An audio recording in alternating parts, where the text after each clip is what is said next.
So, let's start. Number 10. The Phalanx, Discipline and Collective Shock Warfare. The Phalanx was one of the earliest systems to turn individual soldiers into a single battlefield instrument, used prominently by Greek city-states and later adapted by Philip II of Macedon and Alexander the Great. It relied on dense ranks of infantry, standing shoulder to shoulder with overlapping shields and forward-facing spears. Its power came from cohesion. Each soldier protected the man beside him while adding weight to the front line. Against looser formations, the Phalanx could generate immense forward pressure, breaking enemy morale through collective momentum. Training and discipline were essential since gaps in the line could quickly become fatal weaknesses. The Macedonian version introduced the sarissa, a long pike that extended multiple rows of spear points toward the enemy. This increased standoff reach and made frontal assault extremely costly. Supported by cavalry and lighter troops, the Phalanx became part of a broader combined arms system. Its limitations were equally important to military evolution. Rough terrain disrupted alignment, rapid turning was difficult, and exposed flanks were vulnerable. Later armies learned that rigid strength required flexible support. The Phalanx marks a foundational stage in strategy, victory through order, mass, and coordinated shock rather than heroic single combat. Number 9. Roman legions, flexible cohort battlefield systems. The Roman legions transformed warfare by combining discipline with adaptability. Earlier Mediterranean armies often depended on large static formations. Rome developed units that could maneuver, rotate, reinforce weak points, and sustain long campaigns. By the late Republic, the legion was organized into cohorts, self-contained tactical blocks capable of independent action. This structure gave commanders greater control across uneven terrain and fluid battle conditions. Units could advance in sequence, exploit openings, or absorb pressure without collapsing the entire line. Roman success also depended on engineering and logistics. Legions built roads, bridges, siege works, camps, and fortified supply networks. Armies moved with administrative precision, allowing campaigns far from home. Standardized equipment and training created reliability across thousands of soldiers. On the battlefield, Roman infantry used pila to disrupt enemy shields and formations before closing with short swords in disciplined close combat. Coordination between missile troops, cavalry, and infantry improved over time. The legion represents a major strategic shift. Armies functioning as professional institutions rather than temporary warbands. Flexibility, organization, and sustained operational reach became as decisive as courage. Number 8. Steppe horse archers, mobility and ranged encirclement. Across the Eurasian steppe, mounted archers developed a style of warfare that challenged slower agricultural empires for centuries. People such as the Mongol Empire, Huns, Turks, and others built military systems around speed, endurance, and distance attack. Their core advantage was the horse. Riders could travel rapidly, scout widely, redeploy between fronts, and strike where defenses were weakest. Composite bows delivered powerful ranged fire from horseback, allowing attacks without committing to close combat. This created tactical freedom. Horse archers harassed enemy formations, exhausted pursuers, cut supply lines, and surrounded slower armies. Feigned retreats drew opponents into disorder before sudden counterattacks. Communication across dispersed units allowed coordinated maneuver over large areas. Steppe armies also depended on operational mobility. Multiple remount horses extended movement, while decentralized command allowed forces to live off wide territories and maintain tempo. Conventional infantry armies often struggled to force battle on favorable terms. Enemies faced constant pressure while lacking a clear target. Steppe warfare advanced strategy by proving that maneuver, information, and sustained mobility could defeat heavier forces. Control of movement became a weapon in itself. Number 7. Medieval castles, fortification, and siege dominance. During the medieval period, castles reshaped warfare by turning defense into a long-term strategic system. Across Europe and beyond, rulers used fortified strongholds to control roads, river crossings, farmland, and frontier zones. A castle was more than a residence, it was a military node that projected authority over the surrounding territory. Stone walls, towers, gatehouses, moats, and elevated positions made direct assault costly. Small garrisons could resist forces many times their size, forcing attackers into sieges that consumed time, money, and manpower. Campaign seasons were limited, so a fortress that held long enough could derail an invasion entirely. Castles also served offensive purposes. They stored supplies, sheltered troops, and provided secure bases for raids or regional control. A network of fortifications allowed rulers to hold land continuously rather than merely win isolated battles. Because of this, siegecraft became central to medieval strategy.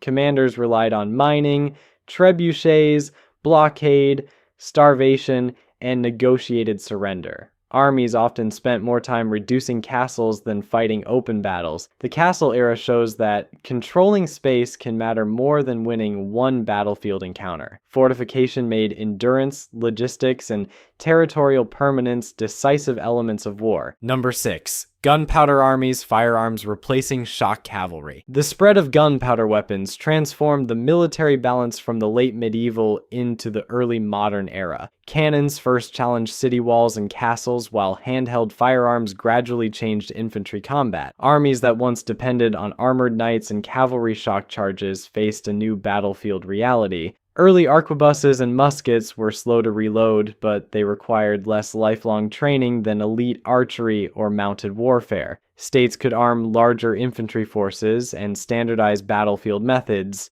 Pike and shot formations combined firearms with long pikes, protecting shooters while delivering volleys. Artillery altered siege warfare even more dramatically. Thick medieval walls that resisted ladders and catapults became vulnerable to sustained cannon fire. Fortress design evolved into lower-angle bastions built to absorb bombardment. Cavalry remained important for reconnaissance, pursuit, and flanking action, yet mounted nobles no longer dominated war as before. Discipline, drill, and firepower increasingly determined outcomes. Gunpowder armies represent a shift towards centralized states with standing forces, arsenals, and bureaucratic supply systems. Technology changed tactics, but institutions changed war on an even larger scale. Number 5. Napoleonic warfare, corps maneuver, and mass conscription. The wars of Napoleon Bonaparte accelerated military strategy through scale, speed, and organization. Revolutionary France introduced mass conscription, allowing armies far larger than many earlier professional forces. Napoleon then used those numbers with exceptional operational control. His most important instrument was the corps system. Each corps contained infantry, cavalry, artillery, and support elements able to march independently for days. Multiple corps advanced on separate roads, reducing congestion and living off wider areas, then concentrated rapidly for battle. This created tempo. Opponents often struggled to determine where the main blow would fall until French forces had already assembled. Interior lines allowed Napoleon to strike separated enemies in sequence before they could unite. Artillery was used aggressively to weaken key sectors before an infantry assault, while cavalry exploited the disorder after breakthroughs. Staff work, road movement, and rapid decision-making became central to campaign success. Napoleonic warfare marks the transition from slower dynastic campaigning to modern operational warfare. Armies became larger, faster, and more capable of decisive concentration across entire theaters of war. Number 4.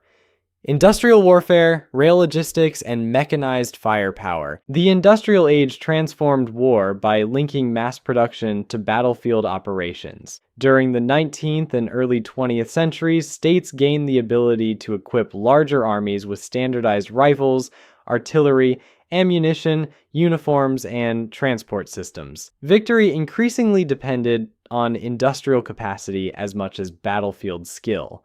Railways were one of the most decisive changes. Armies could mobilize hundreds of thousands of troops rapidly, move supplies over long distances, and reinforce threatened fronts with far greater speed than marching columns allowed. Campaign planning became tied to timetables, junctions, and rail networks. Firepower also expanded dramatically.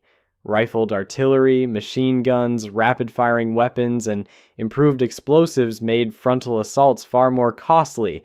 Defensive positions gained strength through trenches, barbed wire, and concentrated gunfire. Mechanization followed. Internal combustion engines introduced trucks, tanks, and later aircraft, extending operational reach and reducing dependence on horse transport. Industrial warfare marks the moment when national economies became military weapons. Factories, rail hubs, mines, and fuel supplies became strategic targets equal to cities or armies. Number 3. Blitzkrieg, combined arms, and operational penetration. During the early stages of the Second World War, German forces demonstrated a fast-moving operational method, later associated with Blitzkrieg. Its core principle was coordinated speed through tanks, motorized infantry, artillery, engineers, and air support acting in close combination. Rather than grinding evenly across an entire front, armored spearheads attacked selected weak points. Once a breach was created, mobile units penetrated deep into rear areas, disrupting command centers, rail movement, and supply systems. Enemy forces at the front could be isolated before they fully understood the scale of the breakthrough. Radio communication gave commanders flexibility during rapid movement. Aircraft struck transport nodes and retreating formations, increasing confusion. Campaigns in Poland and France showed how tempo and coordination could defeat larger but slower opponents. Blitzkrieg advanced strategy by proving that operational paralysis can destroy armies before total battlefield destruction occurs. Number 2. Nuclear strategy, deterrence, and second strike doctrine.